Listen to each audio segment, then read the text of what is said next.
Income tax సిబిఐని ఉపయోగించి ఎమ్మెల్యేలని ఎంపీలని బెదిరిస్తున్నారు. పోటీ చేసే వాళ్ళని కూడా బెదిరిస్తున్నారు. నేను రేవంత్ రెడ్డి గారిని కూడా ముందస్తుగా చెప్తున్నా, మీరు కూడా జాగ్రత్తగా ఉండండి. नरेंद्र मोदी उनको अकेले को नहीं बोला, रेवंत रेड्डी और उनके जो कांग्रेस के नेता लोग हैं, ये सभी होशियार रहना चाहिए.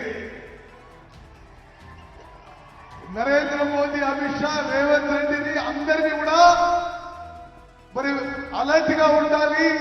ఈడీ సిబిఐ ఐటీ ద్వారా మిమ్మల్ని ఇబ్బంది పెట్టే పరిస్థితి ఉందని చెప్పి నేను మనవి చేస్తున్నాను.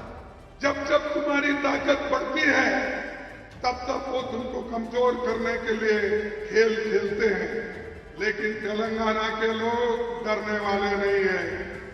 तेलंगाना के लोग हमेशा लड़ते रहे. आज जो इंडिपेंडेंट तेलंगाना हुआ, ये सोनिया गांधी जी के आशीर्वाद से हुआ.